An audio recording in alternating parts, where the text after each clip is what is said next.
It's very difficult for me to keep saying that a team who I want to see succeed so well should lose.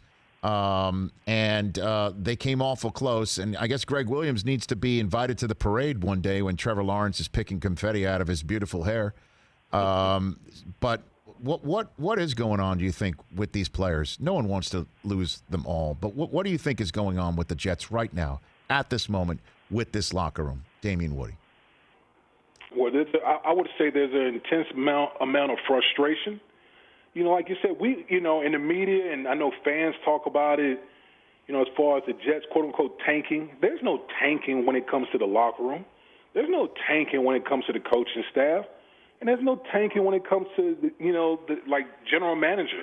They want to win. They understand that, the situation is not great, but they're trying to win. They're trying to win every meeting, every practice, every game. And unfortunately, with the Jets, you have a situation where it's kind of a perfect storm. You have years of bad drafting, which has left the cupboard, pretty bare as far as depth and just elite talent. And then you got a coaching situation where it's just one of the worst in the National Football League, led by Adam Gase. So this situation is going to get resolved. There's only 4 games left. They're going to dismiss Adam Gase. But, I've said before, Rich, and I think you would agree, if you take a macro approach and look at the Jets, that's a pretty attractive job. I think Joe Douglas, the GM, has done a great job of kind of restocking the cupboard as far as draft picks, cap space.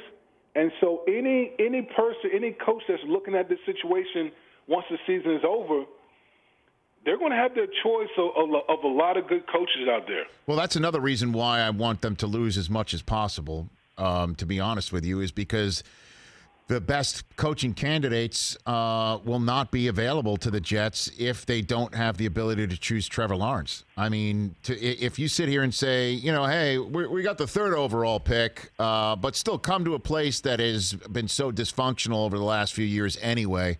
Or you could say, we've got Trevor Lawrence, we've got all these draft choices, it's the New York media market, let's go. So who do you think would be the best coach to bring in to coach Trevor Lawrence if the Jets do actually complete the feat over the next 4 weeks?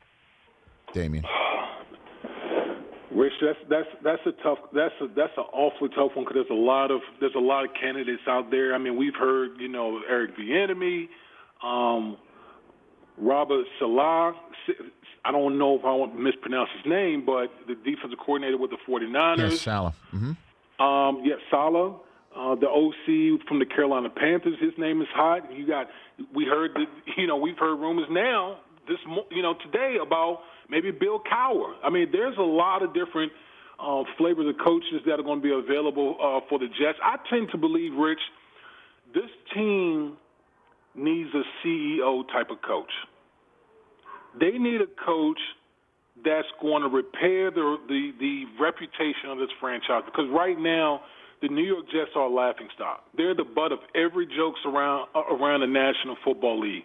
They need a guy that's going to bring credibility, that's going to instill culture, that's going to be able to work well with Joe Douglas. For me, I don't know if I want a hot coordinator. I need somebody who's going to be that CEO guy that can repair this reputation.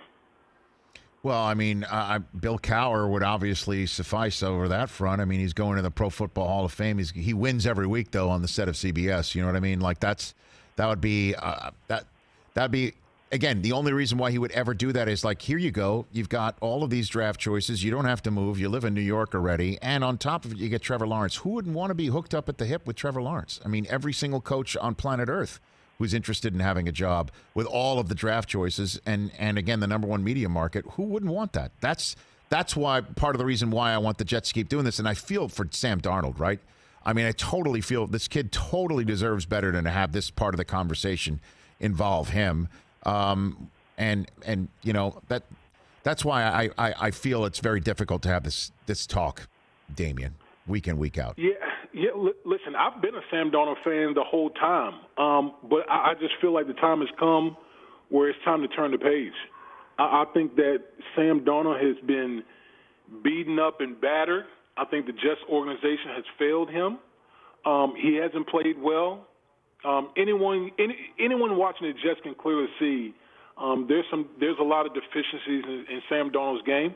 But I also feel like he's redeemable. Like he can be the things that ail him right now can be fixed in another organization and under the right tutelage. So, like I said, I think he's still a starter in this league, just not with the New York Jets.